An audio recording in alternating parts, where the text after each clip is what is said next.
Mais uma vez agradeço o convite da Cris, é sempre uma alegria vir aqui falar para vocês, né, um centro espírita, pessoas tão queridas do meu coração e é sempre uma honra, Cris, poder gastar um pouquinho do meu tempo para falar para o Allan Kardec de San Diego, né. E eu trouxe essa reflexão que eu já faço há muito tempo lá no curso da Joana, então algumas pessoas já sabem o que eu vou falar, mas eu não sei se elas sabem colocar em prática ainda. Então, é bom a gente falar de novo para ver se a gente consegue, eventualmente, colocar isso em prática, que é uma coisa bem difícil, realmente, né? Mas a felicidade, vou trazer uma visão espírita, mas psicológica também, porque antes de sermos espíritos imortais, nós estamos numa condição biológica, psicológica, e precisamos entender isso, porque senão nós vamos passar a vida inteira buscando a felicidade e nunca conseguindo viver de fato essa felicidade, porque talvez estejamos colocando a felicidade onde ela nunca estará. Então, a reflexão é mais nesse sentido. Bom, eu começo sempre trazendo uma definição de felicidade. Se nós formos buscar no dicionário, nós vamos encontrar uma definição muito interessante. Fala assim, é, ato ou efeito de ser feliz. Então, não nos leva para muito lugar, né? Ou ainda, né, como diria um filósofo aqui no Brasil, Tiririca, feliz é aquele que não é triste, né? Então, nós vemos que essas definições não ajudam muito, mas nós vamos chegar numa definição aqui. Gostaria antes de fazer um breve histórico, falando sobre o contexto da felicidade, porque muitos filósofos, estudiosos falaram sobre a felicidade, enfocando ali diferentes teorias. E aí nós vamos ver qual aquela que se adequa melhor a nós, espíritas, né, em 2026, com tanto conhecimento que nos foi passado. Então nós tivemos aí no passado Zoroastro, Lao Tse, Confúcio, todos aqueles que o Emmanuel fala no livro A Caminho da Luz. Tivemos Buda, tivemos Aristóteles, Rousseau, aqui mais modernamente, Stuart Mills, Augusto Comte, numa visão mais positivista. Tivemos o Freud, o Jung e o Kardec, né? E aí nós vamos sintetizar tudo isso para ver qual que é aquilo que se encaixa melhor para nós. Antes de chegar nesse ponto, gostaria de focar em três deles apenas. O primeiro deles é Epicuro. Epicuro era um filósofo lá da Grécia Antiga, onde ele dizia que a felicidade ela consiste em você ter as coisas. Então ele dizia assim, se você tiver saúde, se você tiver família, se você tiver US$ 100.000 na conta, é que lá na Grécia já falava assim dólar, tá? Ele já tinha uma visão futurista, ele já era médio, né? Vidente. Você vai ser feliz. Mas, aos poucos, a teoria do Epicuro parece que não fazia muito sentido. Porque mesmo as pessoas que tinham posses, tinham bens materiais, tinham saúde, tinham família, não eram felizes. Sentiam um vazio na alma. Vez ou outra, eram atormentadas, conforme o Evangelho nos fala, aquela sensação de saudade que a gente tem, aquela coisa, aquela angústia, aquele sonho que a gente tem de algum lugar distante, uma saudade, um vazio que está na nossa alma. Não obstante, surgiu outro filósofo contraditório a Epicuro. Ele falava assim, a sua teoria está errada, porque a felicidade não consiste em ter. A felicidade consiste na não posse, em não ter, né? E aí, esse filósofo muito curioso, né, era chamado de Diógenes, o cínico, porque ele vivia dentro de um barril. Então, ele pregava a pobreza, né? E é interessante que até nos dias de hoje, até os políticos aqui no Brasil que mais pregam a pobreza são os mais ricos. E aí, o Diógenes, ele pregava isso, o desapego e tudo mal, vivia maltrapilho, sujo, etc. E aí eles chegaram à conclusão também que a não posse era algo muito difícil, porque mesmo que você não tivesse dinheiro, que você não tivesse isso ou aquilo, faltava alguma coisa. E não se sabia exatamente o que era. Então veja que dilema, ter ou não ter, né? E aí surgiu um outro filósofo, muito interessante, que todos nós conhecemos, está lá no Evangelho, Sócrates. E Sócrates vai dizer, olha, o problema não é ter ou não ter, o problema é ser. Só que aqui ele cai numa questão filosófica muito profunda, porque naquela época as pessoas não estavam muito preocupadas com essa questão de ser, estavam muito preocupadas, como nós estamos hoje, em viver o dia a dia, em viver em função das coisas materiais, daquilo que é imperioso para nós. Acordar, trabalhar, ganhar dinheiro, pagar as contas e final de semana ir para a igreja ou para o centro espírita rezar e pedir a Deus que quando a gente morrer a gente vá para a colônia, pelo amor de Deus. Né?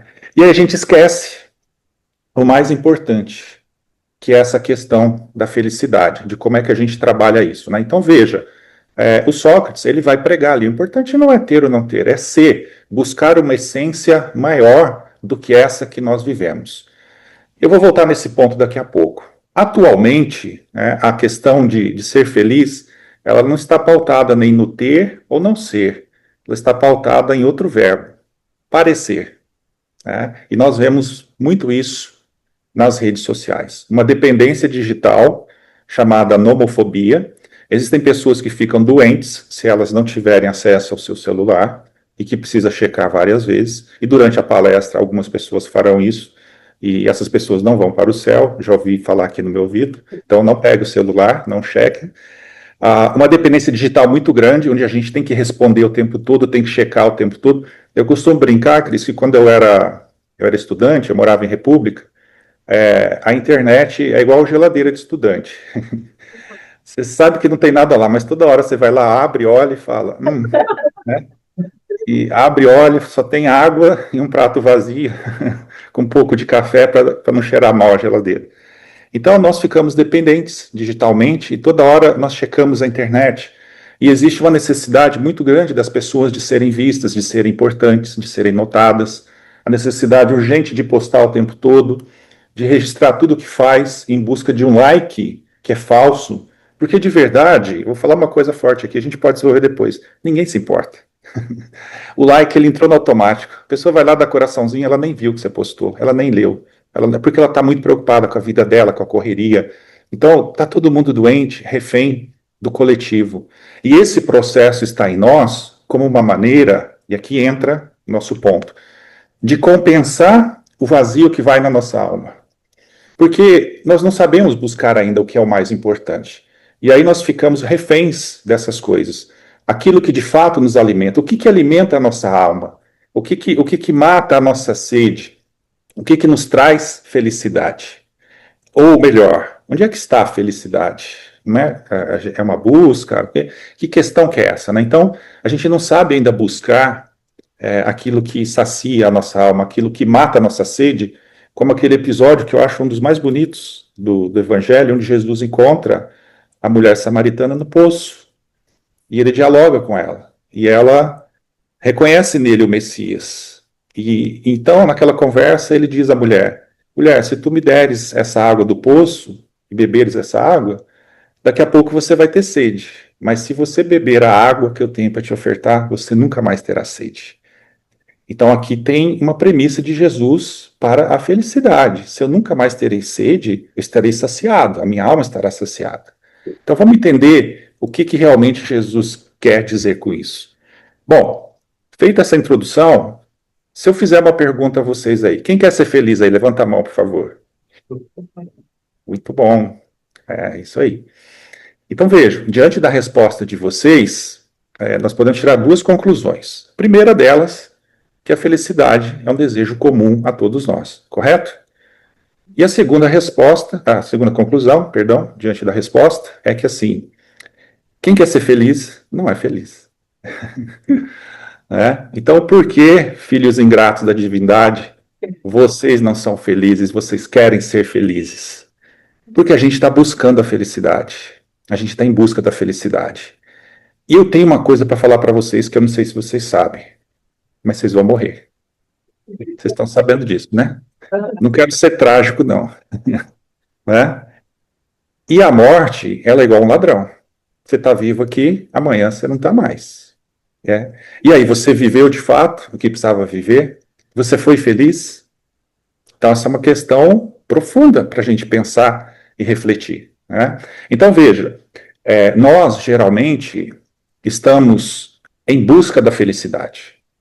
Nós costumamos colocar a felicidade em alguma coisa, um desejo, uma pessoa, o objetivo, a saúde. Existe um poeta aqui no Brasil, desencarnado já, Vicente de Carvalho, onde ele faz uma brincadeira com as palavras. Ele dizia assim: a felicidade é como um pomo. que nunca o pomos onde nós estamos, e nunca estamos onde nós o pomos. Tá, olha que bonitinho. A felicidade é como um pomo. Um pomo, essa palavra não existe, tá? É um pomo. Ah, que nunca o pomos onde nós estamos, e nunca estamos onde nós o pomos. Nunca pomos onde nós estamos. Nós estamos no centro espírita, ouvindo uma palestra, uma reflexão sobre a felicidade, mas às vezes a nossa mente está pensando: o que será que tem para o almoço? O que eu vou fazer à tarde? Será que vai chover? Será que vai dar praia? Nossa, amanhã tem estudo. Essa semana eu tenho que pagar isso, aquilo e tal. E você está num estado de ansiedade constante e não consegue viver e usufruir da beleza daquele instante. Isso ocorre não somente com essa palestra, que é muito boa, por sinal, o palestrante nem tanto, mas a palestra é boa. Tá? A mensagem é boa, a gente tem que foca nisso, tá? Por favor, na mensagem, não no palestrante. O tema é bom, tem que pensar assim, toda vez que for para um centro espírita, fala, quem é o palestrante? Não importa, a mensagem é boa.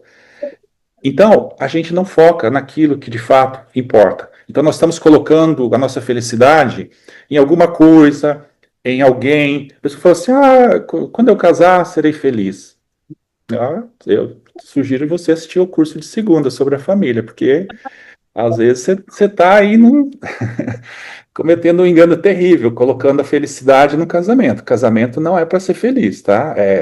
Vai depender do que você fizer no casamento, aí sim você pode ter, né, uma grande chance ali de ser feliz como espírito, e não porque você colocou sua felicidade na mão do marido, ou da esposa, ou dos filhos, ou seja lá de quem.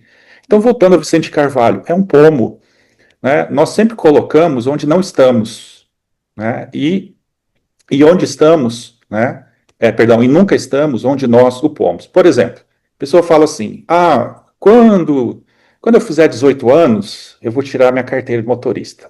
Que maravilha, aí eu vou ser feliz. Daí a pessoa tira a carteira. Mas quando eu passar no vestibular, entrar na faculdade de medicina, de engenharia, de direito, etc., né? Daí a pessoa entra e fala: mas quando eu me formar, não, daí sim, eu vou ganhar meu dinheiro, eu vou trabalhar. Daí a pessoa se forma. Mas quando eu arrumar meu primeiro emprego, e ela vai adiando. Mas quando eu casar, e eu já falei dessa temática do casar. Mas quando eu tiver meus filhos, mas quando meus filhos estiverem criados, quando eu tiver meus netinhos, morreu, né? Ele desencarnou. Mas quando eu reencarnar novamente, daí sim, eu vou morar em San Diego. Você já está morando aí, né? Você já pediu lá atrás, já veio. E a questão é, cadê a felicidade? Onde é que está? Onde é que nós estamos colocando isso? Então a gente vai adiando, né? E isso parece aquela questão que é infantil. Já viram uma criança que quando ganha uma bola, ela vai pegar a bola, ela chuta a bola e a bola vai para frente? Ela corre atrás, ela chuta, a bola vai indo. Somos nós, correndo atrás da felicidade, buscando a felicidade. E aqui está o problema. A gente está buscando a felicidade fora da gente, em alguma coisa fora. E toda vez que buscarmos a felicidade fora de nós, nós vamos sofrer. Seremos infelizes. Minha vida não é boa. E aí começa, né, toda aquela palestrinha do vitimista. Por que isso, por que aquilo, e etc. E tal, né? Bom, vamos recorrer ao Livro dos Espíritos na questão 920. Tá? Kardec pergunta: é possível ao homem ser feliz na Terra? Kardec pergunta: é possível o homem ser feliz na Terra? Resposta dos espíritos. É claro que a pergunta que Kardec está fazendo é sobre a felicidade absoluta, tá? A felicidade plena. Os espíritos respondem: não, não é possível o homem ser feliz na Terra, porque a vida é isso aí, a vida é um negócio complicado, é uma roça para você capinar, é prova, é expiação, é filho, é marido, é conta para pagar, é doença, é, é isso aí. Felicidade, você não vai encontrar felicidade absoluta na Terra, tá? Porque a vida é prova e expiação. Daí os espíritos falam assim: porém, depende do homem aliviar as suas provas e expiações e procurar ser feliz o máximo que ele possa na Terra. Então aqui eles estão falando da felicidade relativa agora. Olha, você não vai conseguir ser feliz do jeito que você gostaria, tá? Mas você tem que buscar ser o máximo feliz com aquilo que você ganhou. O seu corpo, a sua inteligência, a sua família. o seu salário, enfim, tudo isso. Então, a resposta dos espíritos é essa, tá? Na questão 922, que é uma questão que, assim, é muito utilizada em palestras e reflexões, eu vou sintetizar, tá? Kardec, ele faz a pergunta, eu não vou falar ela ipsis literis, como está lá no Livro dos Espíritos, mas, basicamente, o que Kardec pergunta aos espíritos é assim, ó, qual é a fórmula da felicidade? Tá? Olha, essa pergunta é muito profunda, tá? Kardec está perguntando, olha, se a gente estudasse só essa pergunta do Livro dos Espíritos, já estaríamos num bom caminho, tá? Ele fala assim, ele pergunta, qual é a fórmula da felicidade? Não, não desse jeito, mas o que ele está querendo perguntar é isso. Daí os espíritos respondem assim, ó, com relação à vida material, e aqui é importante, tá? Os espíritos separam a resposta em dois setores. Eles vão falar assim, a vida material e a vida espiritual, tá? Com relação à vida material, é você ter o necessário para viver, a posse do necessário, tá? Com relação à vida espiritual, tá? Ele vai falar assim, a consciência tranquila, tá? Consciência tranquila. Só tem consciência tranquila quem faz o quê? Quem cumpre a lei de Deus. Correto? A consciência tranquila. Não estou falando da consciência do ego, tá? Porque a pessoa fala assim: eu estou de consciência tranquila. Cuidado, pode estar adormecida, tá? Consciência tranquila, enquanto encarnado, pode ser um engano. Agora, quando a gente desencarna, nós somos pegos na culpa. Porque não está tranquilo. Porque assim que o corpo cai, a nossa consciência, imediatamente, ela sintoniza com o psiquismo divino. E confrontado com o psiquismo divino, nós podemos ir para as colônias com a consciência tranquila, pelo dever cumprido, ou imediatamente somos jogados para aquelas zonas umbralinas, trevosas. Pessoal, que também não é ruim, tá? Ou vocês acham que os nossos parentes, nossos amigos estão onde? Está todo mundo lá. Tá tudo na colônia. Não, no umbral. Os nossos amigos tá tudo no umbral, né? Tá todo mundo lá dando uma queimadinha, repondo as energias para depois ir para a colônia, né? O que não quer dizer que a gente não possa ir direto, né? Mesmo porque as colônias, elas estão na região umbralina, né? Se a gente voltar a Kardec aqui, André Luiz, elas têm que estar nessa região trevosa ainda, né? Porque elas são pontos de apoio, de socorro. Elas não, existem outros níveis, mas não é o nosso foco aqui. Voltando aqui à nossa reflexão. Do ponto de vista material, a posse do necessário. Do ponto de vista espiritual, a consciência tranquila e a fé e a confiança em Deus. Olha que forte isso, né? Então, Kardec, muito inteligente, ele fala assim, ok, eu entendi, mas vamos lá, do ponto de vista material, vocês estão me falando que é a posse do necessário, mas isso é relativo.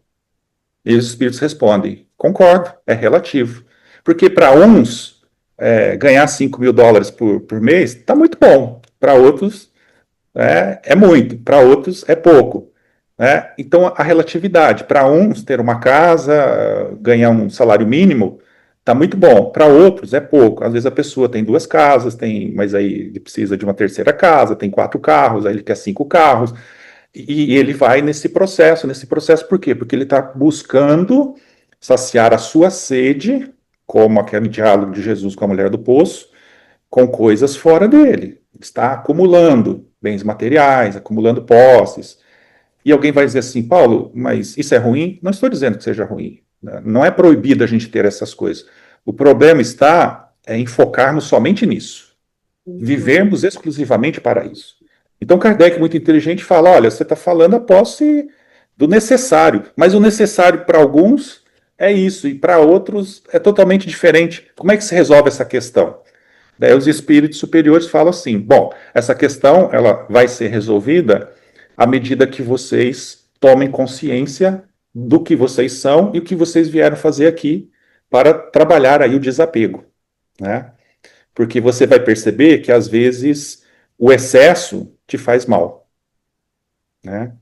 Aquilo que você quer não foi te dado, que é para o seu bem. Né? Pensa assim, ó, por que você não é uma estrela de cinema de Hollywood ou que tem US$ 10 milhões na conta todo mês? É para você não perder sua encarnação. Eu sempre falo para Deus, eu falo assim, Deus, olha, obrigado pela minha vida humilde, de ser funcionário público, de ser espírita, de não ser tão bonito quanto eu gostaria, tão inteligente e tal, porque isso faz com que eu me mantenha no prumo, né? Mas esse seu filho aqui está pronto para enfrentar a provação da riqueza. Se quiser me experimentar, eu estou pronto, né? Não, não sei se eu estou pronto, porque eu também não sei se eu sei lidar com muito dinheiro, né? Essa é uma coisa importante da gente pensar. Então, Kardec faz essa reflexão com os espíritos falam, olha, sobre a posse do necessário, tá? Então, conforme a gente evolua, entendendo a função da matéria, entendendo a função do dinheiro, das possibilidades e tudo mais, a gente vai entender melhor essa questão do necessário. Porque, voltando lá a Epicuro, voltando lá a Diógenes, né? Às vezes você tem muito, mas você não é feliz. Né? Às vezes você não tem nada, mas você também não é feliz. Então a gente tem que entender essa questão. A posse do necessário é o equilíbrio quando o indivíduo ele entende aquilo que de fato ele precisa viver. Uma vida mais humilde, uma vida mais simples, focando naquilo que de fato importa. Então aqui os espíritos estão dizendo assim, olha, a parte material ela é importante, mas ela não é o mais importante. E todo aquele que focar sempre na parte material, ele não vai conseguir ser feliz. Ele vai sofrer. Porque não é ruim ambicionar. A ambição é boa. O que é ruim é a ganância. Porque aí é o excesso. A ambição é importante, de conquistar bens materiais, de trabalhar, de reunir dinheiro, etc. E tal. Isso é bom, isso é importante. Desenvolve a nossa inteligência, as nossas potencialidades, prepara o futuro, etc. Eu estou investindo bastante na minha família, aqui nos meus sobrinhos, etc., porque eu quero que lá na frente eles sejam muito ricos, porque eu posso reencarnar na família deles depois. Daí eu falo assim, eu ajudei esse povo, então eu quero reencarnar. Não é por caridade, é porque eu sou egoísta. Então estou investindo nesse povo, falou, vamos estudar, vamos aprender 3, 4 línguas, não quero saber, vamos fazer faculdade, vamos morar nos Estados Unidos, que depois eu quero reencarnar lá como seu filho, tá? Investimento, pessoal, ambição, não é ruim, tá? O que é ruim? A gente se perder nessas coisas, tá? Então a parte material, ela é importante, mas ela não é o mais importante, tá? Agora, vejam que sobre outro aspecto, os espíritos vão falar assim, veja que quanto mais nós colocamos a vida material à frente da essência, mais vazia a vida da pessoa se torna. Então a pessoa sempre busca fora dela o preenchimento do seu vazio, das suas necessidades reais. Buscar é ruim, tá? O importante é que a gente construa. Então veja, toda vez que a gente buscar a felicidade fora, a gente vai sofrer. Vamos construir a felicidade. Onde, Paulo? Dentro de nós. Tá? Aqui que entra essa questão espiritual, né? Porque vejo, se eu estou buscando algo fora, eu não construo dentro. Se eu não construo dentro, eu terei ali as minhas compulsões, que é uma forma de compensar esse vazio. Então eu sinto vazio, eu quero ser feliz, mas eu não sei trabalhar muito bem essa questão. O que eu vou fazer? Eu vou desenvolver uma compulsão. Por exemplo, por comida, por bebida, por sexo, por drogas, por álcool, por compras, pela internet. Exercícios físicos, vou me tornar workaholic, para preencher o vazio da alma. Tá? Então, é o sedento buscando água salgada. Eu estou com sede, mas se eu beber água salgada, não vai matar minha sede, vai me dar mais sede. Ou seja, o vazio só aumenta. E esse vazio gera infelicidade a médio e a longo prazo. Tá? E aí, vamos pensar na questão espiritual agora. Tá? Na questão espiritual, nós temos que entender essa questão material de um jeito, digamos assim, mais preciso. Para isso, eu trouxe um exemplo aqui do Jerônimo de Mendonça. Eu não sei se vocês conhecem Jerônimo de Mendonça. Jerônimo Mendonça foi um espírita aqui no Brasil, conhecido como Gigante Deitado. Ele até tem um livro que se chama O Gigante Deitado. Não foi ele que escreveu, mas o Jerônimo Mendonça, ele era tetraplégico. Ele só ouvia e falava, ele ficou preso ali numa cama e ele só mexia o pescoço, pessoal. Ele não conseguia mexer os braços, não conseguia mexer as pernas. Ele era médium, desenvolveu uma mediunidade, escreveu livros, ditou livros, né, porque ele não conseguia escrever, construiu o centro espíritas, construiu o lar que atendia as crianças, né? Tudo isso numa cama, tá? Tudo isso numa cama. E o Jerônimo Mendonça era uma figura sensacional. E ele era conhecido como o gigante deitado. E certa vez, Jerônimo Mendonça, ele estava dando uma entrevista para uma rádio, e aí o repórter perguntou para ele assim: Jerônimo, o que é felicidade para você? O que vocês acham que ele respondeu? Né? Queria morar em San Diego, queria poder correr, voltar a ser atleta, né? Queria, né? E ele respondeu assim: felicidade para mim é poder virar de lado. Durmo com esse barulho. Felicidade para mim é poder virar de lado. Às vezes a divindade manda uma dificuldade tão grande para a gente valorizar as pequenas coisas, para a gente valorizar aquilo que de fato importa, né? E aí o mais interessante, uma senhora que ouvia o rádio nesse momento ligou para a rádio e falou assim: olha, eu queria agradecer o Jerônimo, porque essa resposta dele salvou a minha vida. Eu estava pensando em me suicidar, porque eu fui traída pelo meu marido, aquele cachorro safado sem vergonha. E eu ia tirar a minha vida por conta disso. E quando eu ouvi o Jerônimo falar isso, eu percebi o quão egoísta eu estava sendo e o quão imaturo e infantil eu estava sendo. Porque eu coloquei a minha felicidade nas mãos de um homem e ele me abandonou e ele me traiu. Então, de novo, se a gente colocar a felicidade fora da gente, a gente vai sofrer. Né? E aí o Chico ele vai dizer uma coisa fantástica. Ele fala assim: uns queriam ter olhos claros e outros só enxergar. Uns queriam ter voz bonita, outros só falar. Uns queriam silêncio e outros queriam ouvir. Uns queriam ter sapato novo, tênis novo, da Nike, da sei lá o quê. E outros só queriam ter dois pés. Né? Essa reflexão é importante, porque nós reclamamos do pouco que não temos e acreditamos que somos infelizes. E esquecemos de agradecer o muito que temos. O muito que temos. Né? Por quê? Porque é a posse do necessário. A gente não conseguiu equilibrar isso muito bem ainda. Falando agora da parte espiritual, né, nós temos aqui uma proposição espírita interessante para entender isso que os espíritos falaram para Kardec. Então, a proposição espírita é a seguinte: o indivíduo ele entende o que ele veio fazer aqui. Ele entende o propósito existencial dele. Aliás, pensem nisso. Qual é o seu propósito existencial? Qual é o seu propósito? Por que você vive? O que você está fazendo aqui? O que de fato você veio fazer aqui? Tá? Então, a proposição espírita é assim: eu entendo meu propósito existencial, eu sei por que eu estou aqui, eu sei o que eu estou fazendo, mesmo que eu não dê conta, mas eu sei o que eu tenho que fazer. Tá? E sabe por que está aqui, o que deve fazer e consegue trabalhar naquilo. Né? Mesmo que eu não dê conta, eu vou tentar, vou lá, um dia de cada vez. E existe a proposição psicológica, já que a nossa análise aqui é uma visão espírita e psicológica da felicidade. E a proposição psicológica é assim: o indivíduo ele entende que ele é um espírito imortal, ele entende a reencarnação, ele entende a mediunidade, entende o mundo espiritual. Aqui é a proposição espírita. Mas, pessoal, isso não alivia o nosso sofrimento. Alivia? Que a gente sabe tanta coisa sobre o mundo espiritual, de reencarnação, mediunidade. A gente até conversa com os mortos, né? E os mortos falam pra gente assim: trabalha, faz aí, porque senão vai ficar ruim para você. Então, a proposição espírita esclarece e consola, mas não alivia pra gente. E o que alivia? É a proposição psicológica. É esse entendimento que eu tenho que trabalhar em mim para parar de buscar a felicidade fora e começar a construir a felicidade dentro.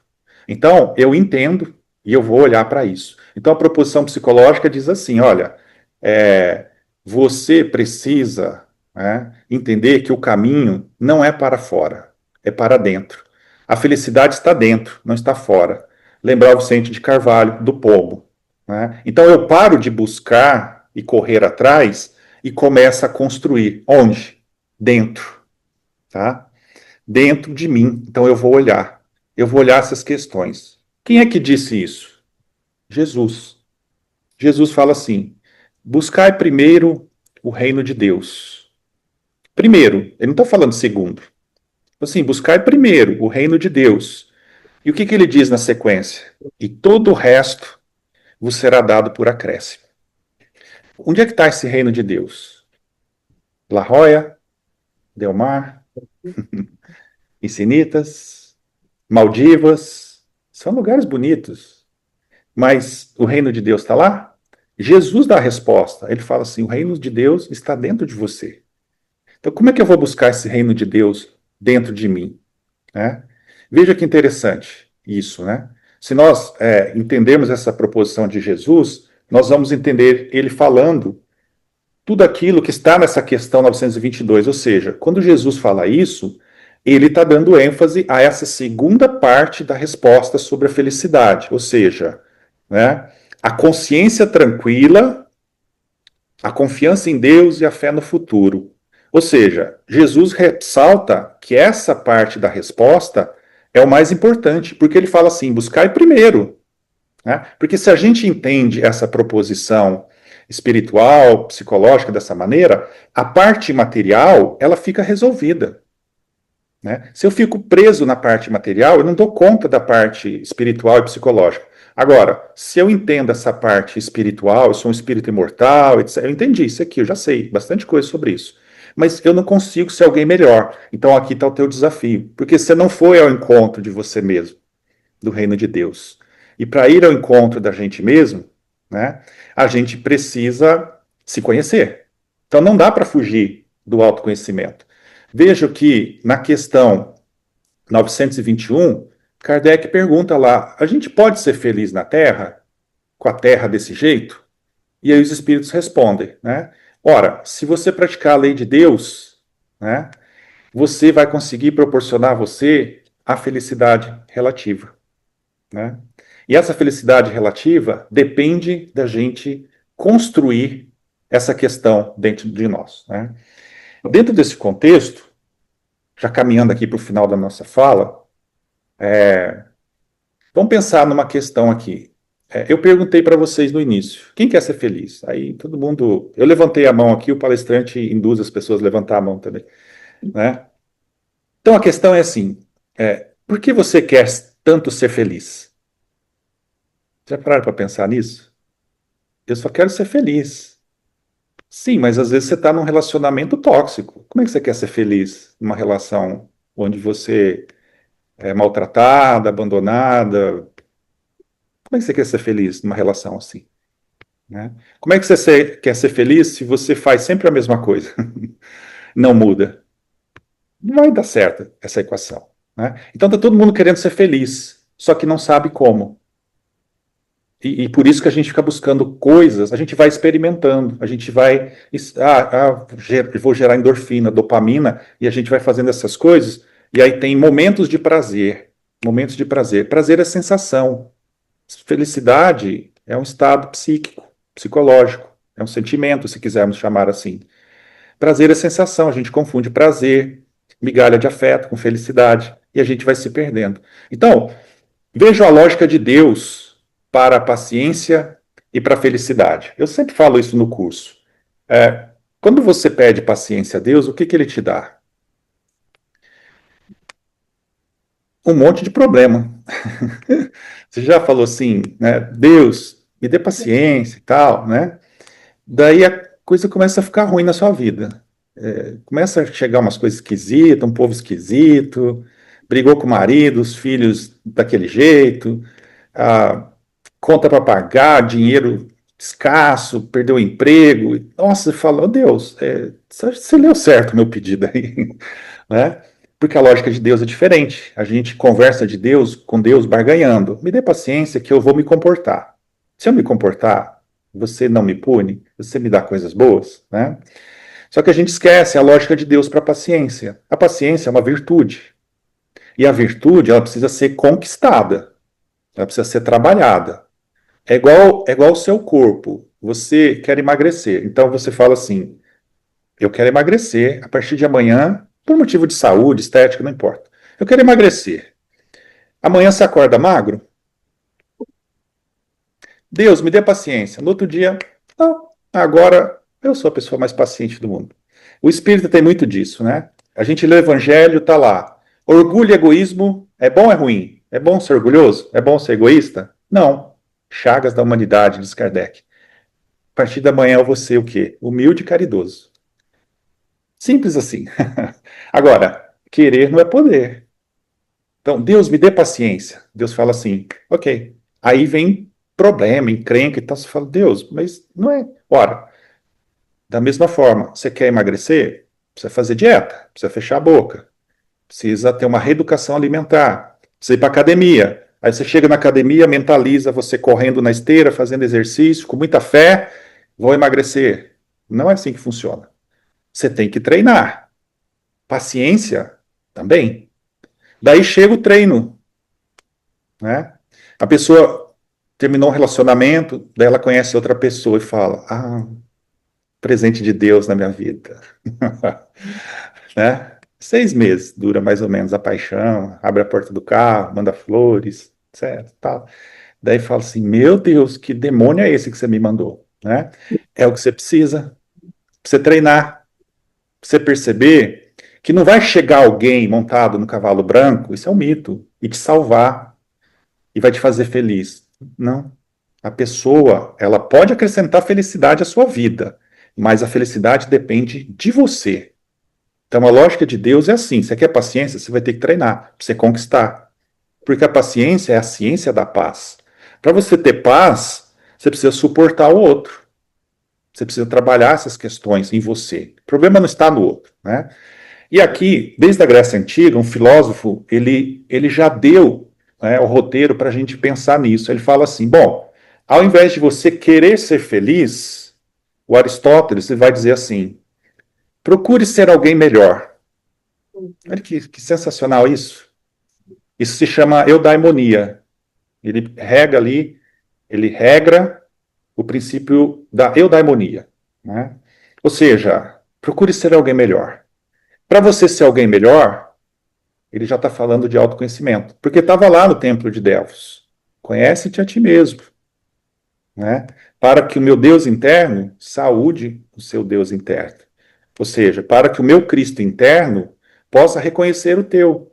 Então, conhecer a nós mesmos não é um processo fácil. Então, Aristóteles está falando assim: olha, procure ser alguém melhor.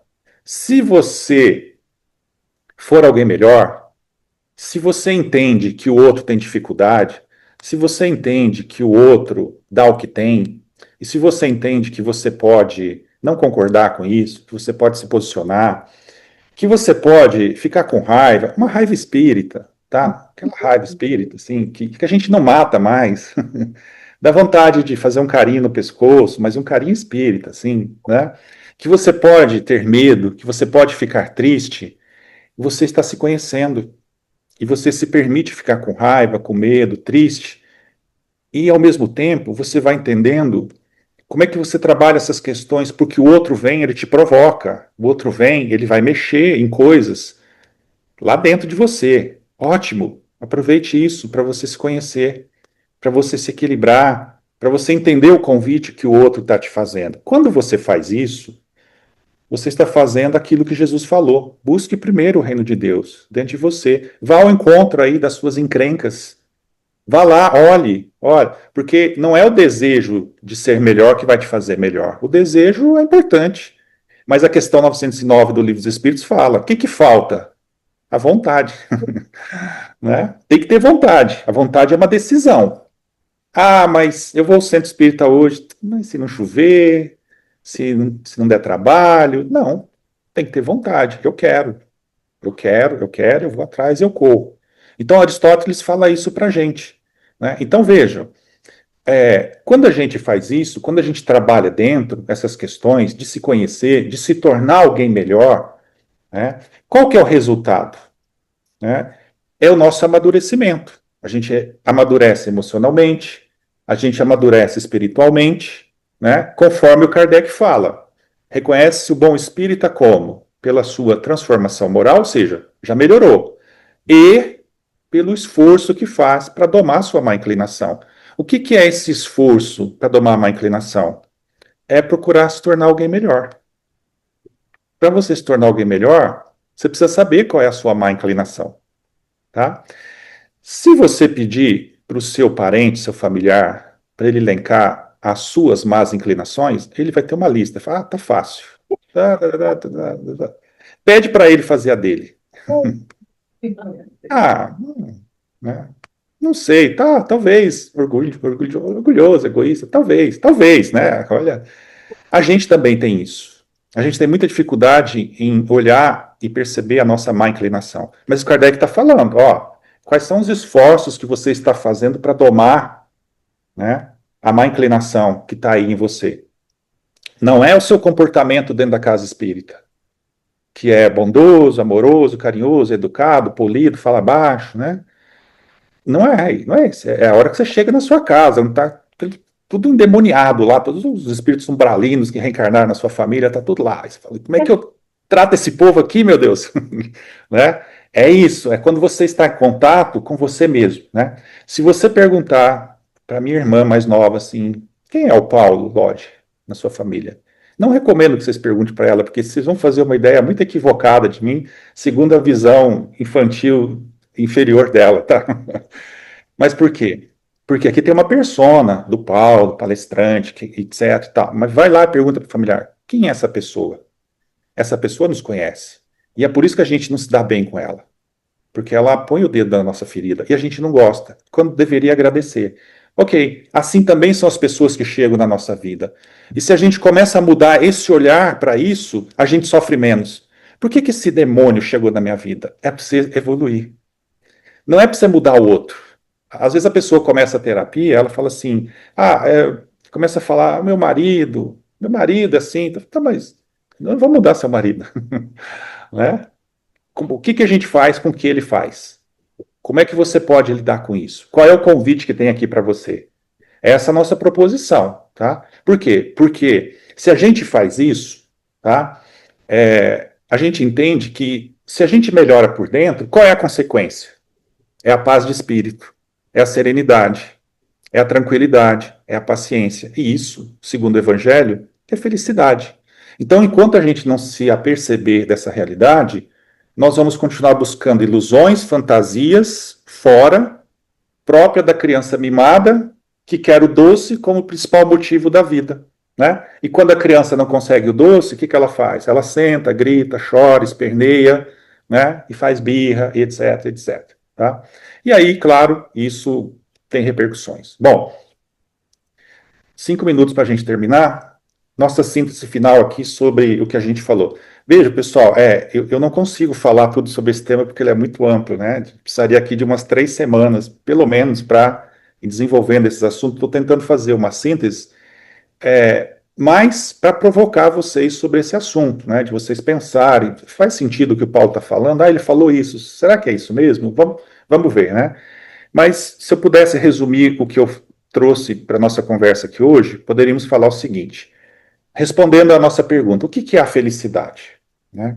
A felicidade, segundo a doutrina espírita e a concepção psicológica espírita, é um estado de espírito, tá? E é relativa ao grau de evolução espiritual de cada um. Então, cada um de nós tem uma percepção da felicidade. E essa percepção da felicidade passa pelo contexto material e pelo contexto espiritual. Vamos entender isso para a gente fechar o nosso raciocínio. Né? O que é a relatividade da felicidade? Por exemplo, a pessoa que é compulsiva. A pessoa que é compulsiva é aquela pessoa que não conseguindo preencher o vazio da alma dela, ou seja, ela não entendeu esse negócio do reino de Deus ainda. Então, ela vai buscar uma compensação fora dela. Né? Então, ela pode buscar essa compensação, por exemplo, na comida. Daí o compulsivo vai falar assim, a felicidade para mim, eu fui atrás da felicidade, voltei com a panela de brigadeiro. Né? A pessoa se encheu de doce, de endorfina. Né? Acabei de comer 2 quilos de batata frita com bacon. Estou até sentindo umas pontadas no coração. Acho que é felicidade, né? Pode ser, né? A pessoa que é preguiçosa, né? Felicidade. Amanhã não precisa acordar cedo, não precisa trabalhar. Ok. Né? O sarcástico, ele pode falar assim, bom, alguns causam felicidade aonde quer que vão, e outros causam sempre que se vão. Né? Então a pessoa está sendo sarcástica, mas não é uma pessoa feliz. Porque se ela fica feliz com a pessoa que veio te treinar, a pessoa que veio te treinar foi embora. Então você não vai conseguir evoluir, você não vai conseguir, porque você tem que entender, pô, essa pessoa que é chata, essa pessoa que te desafia, ela é importante para o seu crescimento. Então a gente tem que trabalhar em nós e suportar o outro. Claro, isso não quer dizer que a gente vai concordar com tudo que o outro faça. Né? Não podemos confundir caridade com conivência. A gente tem que apontar, mas trabalhar aquilo que nos irrita. Né? O materialista, como falamos, né?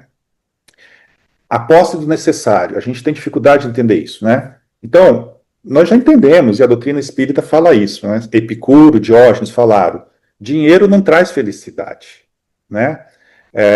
Veja, dinheiro não traz felicidade. Por isso que é importante vocês entenderem que se dinheiro não traz felicidade, ao final dessa palestra, pode fazer uma transferência bancária para o meu nome e doar o dinheiro de vocês para mim, e vocês serão muito felizes, porque dinheiro não traz felicidade. É assim que funciona? Não, não é assim. Dinheiro não traz felicidade no sentido de sermos escravos do dinheiro. Se nós formos escravos do dinheiro, aí sim. Mas dinheiro é importante. Claro que é importante, né? Quem disse que dinheiro não compra felicidade, não sabe onde fazer compras. Simples assim, né? Então, é uma questão para a gente pensar, né?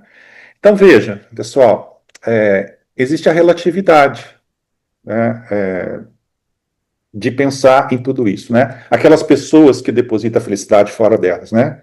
Felicidade tem nome: Deus, família e amigos. É uma frase interessante para a gente pensar, né?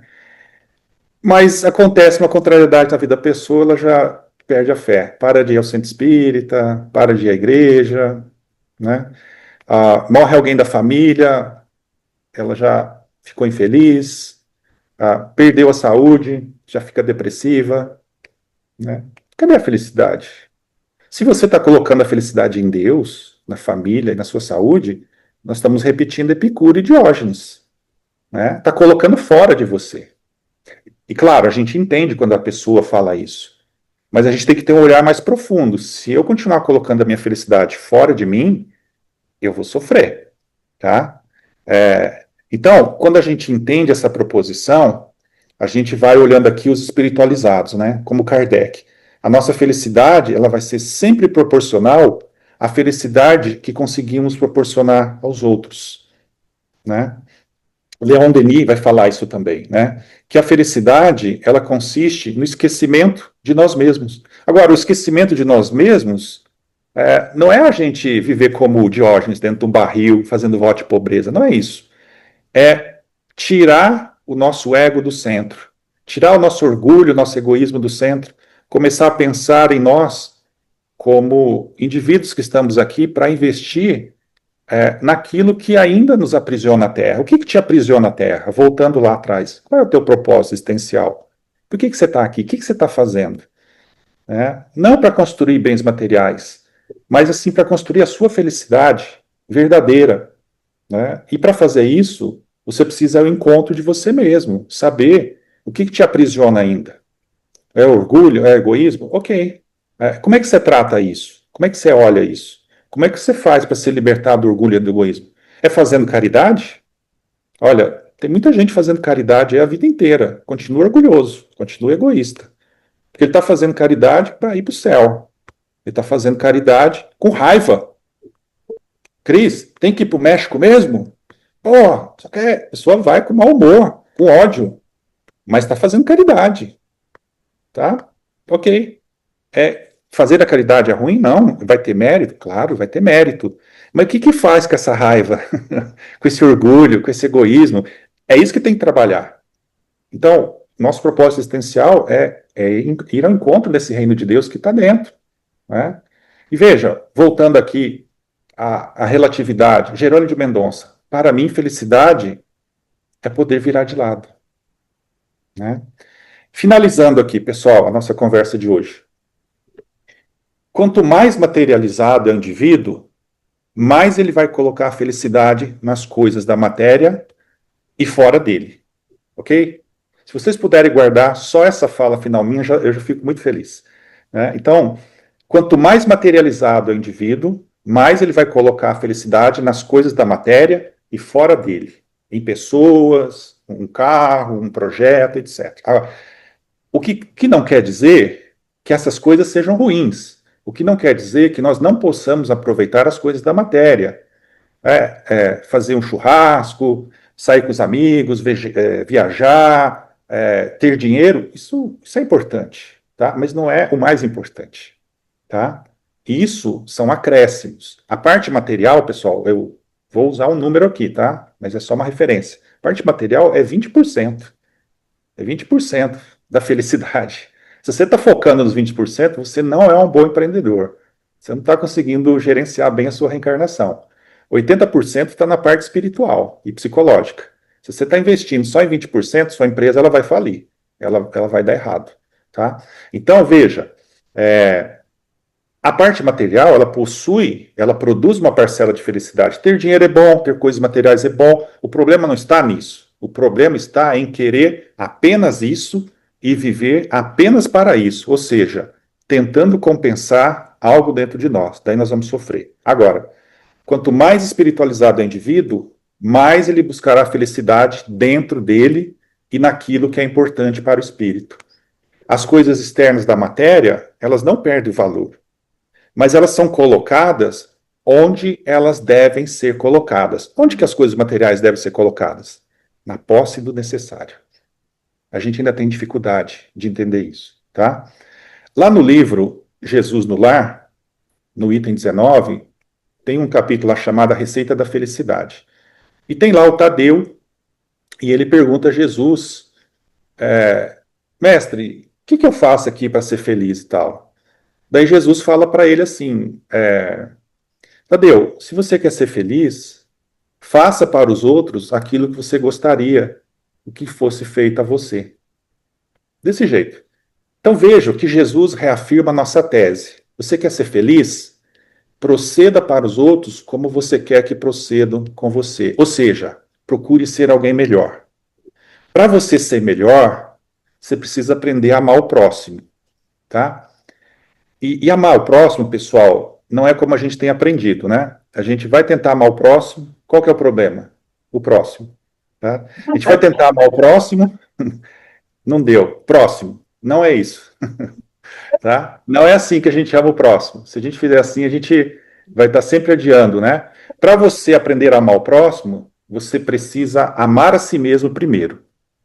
Para amar a si mesmo primeiro, você precisa se conhecer. E nessa busca de si mesmo, que é o reino de Deus, aos poucos você vai se tornar alguém melhor. É a máxima de Jesus: amar a Deus e ao próximo. Como? Como você se ama. E a Joana fala: olha, a gente não sabe se amar. E para você se amar, você precisa se conhecer. Em fazendo isso, você está construindo o reino de Deus dentro de você e, portanto, todo o resto vos será dado por acréscimo. Ou seja, a felicidade real do espírito, ela vem. É uma consequência. Assim como a paciência, assim como todas as outras virtudes, são consequências desse trabalho interno que nós fazemos. Ou seja, quanto mais nos conhecemos, quanto mais aprimoramos a nossa essência, mais nos identificamos com o nosso Cristo interno, mais construímos a felicidade real, o reino de Deus dentro de nós. Pessoal, muito obrigado. Que todos vocês sejam muito felizes hoje e sempre. Que assim seja. Estou ouvindo. O outro, né, não tem o reino de Deus dentro, não frequenta nada, não acredita. Então, como devemos ajudar essa pessoa a entender que não são os problemas materiais, na falta de emprego, doença, enfim. Ajudar essa pessoa. Qual o mecanismo melhor para a gente ajudar essa pessoa? Veja, deixa eu falar uma coisa, não estou puxando sua orelha não, tá? A gente tem sempre uma preocupação com o outro, né? É. Por que a gente está sempre preocupado em salvar o outro, que o outro entenda? O Evangelho e Jesus e a Joana, ela sempre vai falar, e eu entendo a sua pergunta, ela é muito boa, tá? Porque a gente se preocupa com o nosso familiar, com o nosso amigo, com o outro. Mas quando a gente está querendo salvar o outro, nós estamos em fuga. Nós Uhum. estamos esquecendo da gente. É aquela metáfora do avião. O avião está caindo, as máscaras começam a cair.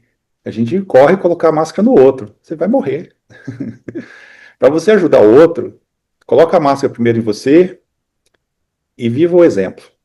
Francisco de Assis tem uma frase que eu acho sensacional. Ele fala assim: pregue o evangelho o tempo todo. Se necessário, use palavras. Né? O que ele está falando? Dê o exemplo. Então, a gente não vai salvar o outro, a gente tem que abrir mão desse desejo egóico nosso, porque é uma fuga psicológica nossa. A gente quer salvar todo mundo, esquece da gente. Não estou falando que você faça isso, tá? Eu entendi sua pergunta. Mas é uma reflexão para a gente entender que quando a gente abre mão de querer salvar o outro começa a nadar sozinho. Né? Como é que ajuda essa pessoa? Manda essa palestra para ele. Coloca ele no curso da Joana lá da segunda, né? Passa para ele aí os temas psicológicos da Joana e tudo mais, que aí, se a pessoa quiser, se ela quiser, porque ele não quer, quem quer somos nós. É por isso que a gente sofre, que a gente quer salvar o marido, a gente quer salvar o filho, a gente quer salvar. Abra mão disso, dê o seu melhor, vai lá, fala com a pessoa, faz tudo que você tem feito aí, fala. Se a pessoa não acredita, é com ela, né? Então, a gente tem que fazer isso porque, assim, senão a gente sofre muito. A gente vai passar a vida inteira querendo salvar o outro ou fazer algo do tipo. E eu entendo, às vezes, o filho, o marido, o familiar, ele é motivo de muito sofrimento para nós. Ele é motivo de, às vezes, até de uma expiação, uma provação. E tudo bem, a gente entende. Mas é importante que a gente entenda isso também. Né? Eu conheço pessoas, e eu já falei isso no curso aqui outro dia, a pessoa estava querendo se suicidar. E eu cheguei nela e falei assim: olha, se você suicidar, você não aparece lá no meu centro espírita, tá? Que se você chegar lá falando assim: oi, Paulo, sou eu estou aqui sofrendo. Eu falei: ah, não vou te atender, não. Tem outro centro espírita nessa rua, pode ir lá, né, na reunião de desobsessão. Eu te avisei. Eu falei: ó, você sabe o que vai acontecer. Né? Você está passando por isso, é difícil, mas aguenta firme, porque se você se matar, você sabe as consequências, você é espírita. Né? Você vai sair de sofrimento para tortura. A cada minuto no mundo espiritual você vai sofrer. A cada minuto você vai lembrar do que você fez. A gente vai estar rezando aqui por você, torcendo e tal, tudo mais, mas não vai adiantar. Você vai ter que passar por isso e vai doer muito. Eu vou ficar triste um mês, dois no máximo. Depois eu vou tocar minha vida. Mas Uhum. você vai estar lá, 20, 30 anos sofrendo. Então, você pensa bem. Você tem que jogar duras vezes com a pessoa, viu? Você tem que ser firme. Jesus não aliviava, não. Jesus falava: hipócritas, raça de víboras e pecadores, até quando vos suportarei? Ou seja, vocês querem Deus me dê paciência, como se fosse um chip, como se fosse um bônus? Não. Constrói o reino de Deus, vai atrás. Agora, se a pessoa não quiser, é com ela. Vai lá, fala, vai lá, aponta o caminho, mostra, ó, tem esse curso aqui, tem essas palestras, vai lá. Mas não fique demasiadamente preocupada em querer que a pessoa siga esse caminho. Porque às vezes ela não está preparada para isso, né? Nós mesmos, né? Será que a gente está preparado para alguma coisa? Quanto tempo a gente demorou para vir para a casa espírita para entender isso, né? Mas assim, a sua pergunta, ela é muito boa, ela é válida, ela é importante, mas tente, tente colocar dessa maneira.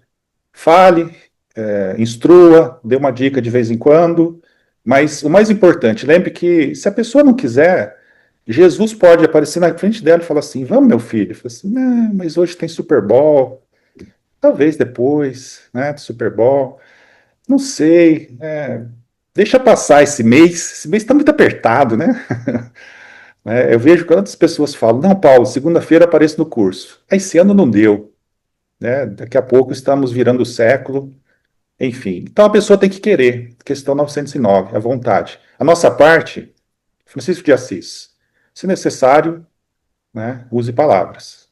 Se não, procure dar o exemplo. Pessoal, então, mais uma vez, muito obrigado pelo carinho, a paciência de vocês. E, como sempre, vamos agradecer a Jesus, aos espíritos nobres, aos espíritos amigos, aos nossos anjos de guarda, aos protetores da nossa casa de oração, que a partir desse momento o nosso coração esteja em paz para receber os benefícios do passe, para receber tudo aquilo que precisamos no dia de hoje, agradecendo sempre a Jesus pela bênção da vida, a oportunidade de estudarmos e aprendermos um pouco mais sobre a doutrina, sobre nós mesmos, e agradecendo sempre por tudo aquilo que a vida nos traz, por tudo aquilo que Jesus nos oferece, a doutrina espírita que sempre esclarece e consola os nossos corações. Agradecemos, Mestre, pelo teu amor e, como sempre, rogamos que, por acréscimo de misericórdia, abençoe a todos nós, nossa família, nossos amigos, todos aqueles que passam por uma provação difícil nesse momento de evolução do nosso planeta. Se conosco, Mestre, hoje e sempre. Graças a Deus, que assim seja.